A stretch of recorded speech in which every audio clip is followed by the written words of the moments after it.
ಅಪಣಾತರ ಕಾಲದಲ್ಲಿ ಗುರುಕುಲ ಇತ್ತು. ಗುರುಕುಲ ನಿಮ್ಗೆ ಗೊತ್ತಲ್ಲ, ಆ ಗುರುಕುಲದಲ್ಲಿ ಮಕ್ಕಳು ಪಾಠದ ನಂತರ ಈ ಊರ್ಲ ಕಡೆ ಹೋಗಿ ಭೌತಿ ಭಿಕ್ಷಾ ಅಂದ್ರೆ ಭಿಕ್ಷೆ ತಗೊಂಡು ಬರ್ತಾ ಇತ್ತು. ಬಂದಿರ್ತಕ್ಕಂಥ ಅಕ್ಕಿ ಮತ್ತು ಬೆಳೆನ ಒಂದು ಬಟ್ಟೆ ಗಂಟಲು ಕಟ್ಟಿ ಬೃಂದಾವನ ಕಾಣ್ತಾ ಇದೆ ನಿಮ್ಗೆ. ಅದರ ಹಿಂದೆ ಫೋಟೋ ತೆಗಿರಮ್ಮ. ಅದರ ಹಿಂದೆ ದೊಡ್ಡ ಅರಳಿ ವೃಕ್ಷ ಆಯ್ತು. ಆ ವೃಕ್ಷ ಎಲ್ಲ ಬಿದ್ದೋಗಿದೆ. ಆ ವೃಕ್ಷಕ್ಕೆ ನಮಗೆ ತೂಗಿ ಹಾಕ್ತಾರೆ ಮಕ್ಕಳು ತಂದಿರ್ತಕ್ಕಂಥ ಅಕ್ಕಿ ಬೆಳೆನ. ಆಮೇಲೆ ಅಪ್ಪಣಾಚಾರ್ಯ ಏನ್ ಮಾಡ್ತಾರೆ, ಉಗ್ರ ನರಸಿಂಹ ಸ್ವಾಮಿ ಪೂಜೆ ಅಭಿಷೇಕ ಮಾಡಿ. ಇಲ್ಲಿ ಆಂಜನೇಯ ಸ್ವಾಮಿ ಕಾಣ್ತಾ ಇದೆಯಾ, ಇದೇ ಆಂಜನೇಯ ಸ್ವಾಮಿ ಅಪ್ಪಣಾಚಾರ್ಯ ಪೂಜೆ ಮಾಡಿ ಅಭಿಷೇಕ ಮಾಡ್ತಾರೆ. ಅಭಿಷೇಕ ಮಾಡಿರ್ತಕ್ಕಂಥ ತೀರ್ಥ ಅಪ್ಪಣಾತರಿಗೆ ಪ್ರೋಕ್ಷಣೆ ಮಾಡ್ತಾ ಇದ್ರೆ ಅದೇನಾಗ್ತಾ ಇತ್ತು ಅಂದ್ರೆ ಪ್ರೋಕ್ಷಣೆ ಮಾಡಿದ ತಕ್ಷಣವೇ ಅಭಯಾಡು ಬಿಸಿ ಬಿಸಿಯಾಗಿ ಅನ್ನ ಆಗ್ತಾ ಇತ್ತು. ಆ ತಾಣುಕ್ಯ ಭಿಕ್ಷಾಲಯ ಅಂದ್ರೆ ರಾಘವೇಂದ್ರ ಸ್ವಾಮಿ ಅವರು ಇಲ್ಲಿ ಬಂದು 13 ವರ್ಷಗಳ ಕಾಲ ಇಲ್ಲೇ ಇದ್ರು ಅಪ್ಪಣಾಚಾರ್ಯ ಜೊತೆಯಲ್ಲಿ. 13 ವರ್ಷ ಇದ್ದ ಕಾಲದಲ್ಲಿ ಈ ಬೃಂದಾವನ ಕಾಣ್ತಾ ಇದೆ ನಿಮ್ಗೆ. ಈ ಜಾಗದಲ್ಲಿ ಸಾಕ್ಷಾತ್ ರಾಘವೇಂದ್ರ ಸ್ವಾಮಿಗಳು ಕೂತ್ಕೊಂಡ್ಬಿಟ್ಟು 13 ವರ್ಷಗಳ ಕಾಲ ಹೋಮ ಜಪ ತಪ ಮಾಡ್ತಕ್ಕಂಥ ಸ್ಥಳ. ಇದಕ್ಕೊಂದು ಮಾಮೂಲಿ ಜಾಗ ಅನ್ಕೋಬೇಡಿ, ತುಂಬಾ ಜಾಗೃತವಾದ ಸ್ಥಳ ಇದು. ಇದಕ್ಕೊಂದು ಏಕಶಿಲಾ ಬೃಂದಾವನ ಅಂತ ಹೇಳ್ತಾರೆ. ಏಕಶಿಲಾ ಅಂದ್ರೆ ಒಂದೇ ಕಲ್ಲಲ್ಲಿ ಮಾಡಿರ್ತಕ್ಕಂಥ ಬೃಂದಾವನ. ಚೆನ್ನಾಗಿ ನೋಡಿ, ಒಂದೇ ಕಲ್ಲು. ಈ ತರ ಬೃಂದಾವನ ನೋಡಕ್ ನಿಮಗೆ ಎಲ್ಲೂ ಸಿಗಲ್ಲ. ಈ ನೀವು ನೋಡ್ತಕ್ಕಂಥ ಬೃಂದಾವನ ಅಪ್ಪಣ್ಣಾಚ ಬೃಂದಾವನ ಅಲ್ಲ, ಇದು ಅಪ್ಪಣ್ಣಾಚ ಪ್ರತಿಷ್ಠಾಪನೆ ಮಾಡಿದ ರಾಯರು ಏಕಶಿಲಾ ಬೃಂದಾವನ. ಇವತ್ತಿಗೂ ಬೆಳಗ್ಗೆ 4:15 ಸುಮಾರು ಅಪ್ಪಣ್ಣಾಚರ ಮತ್ತೆ ರಾಯರು ಇಲ್ಲಿ ಬಂದು ಇವತ್ತಿಗೂ ಸ್ನಾನ ಮಾಡಿ ಹೋಗ್ತಾರೆ ಅಂತ ಪ್ರತೀತಿ ಇದೆ. ಈಗೆಲ್ಲ ಟಿವಿ ಸೀರಿಯಲ್ ನೋಡಿರ್ಬೋದು, ಅಪ್ಪಣ್ಣಾಚರ ಬರ್ತಾ ಇರ್ತಾರೆ, ನದಿ ಎಲ್ಲ ದಾರಿ ಬಿಟ್ರೆ ನೋಡಿರ್ಬೋದು. ಆ ಜಾಗ ಇದೇ ಜಾಗನೇ. ಇಲ್ಲಿಂದ ಅಪ್ಪಣಾಚರ ಮಂತ್ರಾಲಯಕ್ಕೆ ಹೋಗೋದ್ರೊಳಗೆ ಬೃಂದಾವನ ಕಂಪ್ಲೀಟ್ ಆಗಿ ಮುಗಿದೋಗಿರುತ್ತೆ.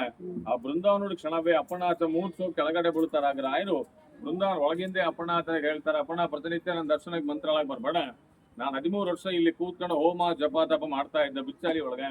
ಆ ಜಾಗದಲ್ಲಿ ಬೃಂದಾವನ ಪ್ರತಿಷ್ಠಾಪನೆ ಮಾಡು, ನಿನ್ನ ಜಾಗಕ್ಕೆ ನಾನೇ ಬರ್ತೇನೆ ಅಂತ ಹೇಳಿದಾಗ ತಿರ್ಗಾ ಅಪ್ಪಣಾಚರಲ್ಲಿ ತಿರುಗಿ ಬಂದು ಏಕಶಿಲಾ ಬೃಂದಾವನ ಪ್ರತಿಷ್ಠಾಪನೆ ಮಾಡಿದ್ರೆ ಆ ಜ್ಯೋತಿ ರೂಪದಲ್ಲಿ ಬಂದು ಅಪ್ಪಣಾಚರಿ ದರ್ಶನ ಕೊಟ್ರು.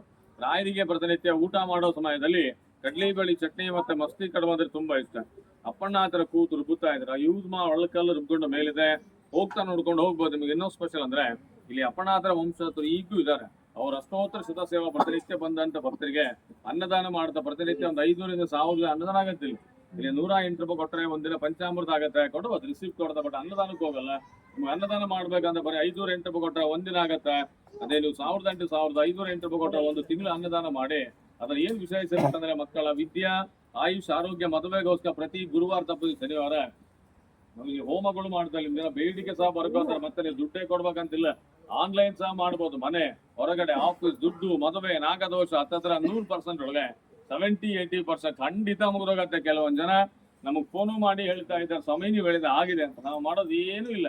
ರಾಯರಿಗೆ ಇಷ್ಟವಾದ ಮಂತ್ರ 1800 ಹೇಳೋ ಸಮಯದಲ್ಲಿ ನಿಮ್ಮ ಹೆಸರು, ನಿಮ್ಮ ಗೋತ್ರ, ನಿಮ್ಮ ನಕ್ಷತ್ರ, ನಿಮ್ಮ ಬೇಡಿಕೆ ಲಾಸ್ಟ್ ಒಂದೇ ಹೇಳುತ್ತೆ. ನಿಮ್ಗೆ ಯಾವುದೇ ರೀತಿಯ ತೊಂದರೆ ತಾಪತ್ರಗಳು ಇರಬಾರ್ದು ಅಂತ ರಾಯರ ಹತ್ರ ಪ್ರಾರ್ಥನೆ ಮಾಡ್ಕೋತೀವಿ.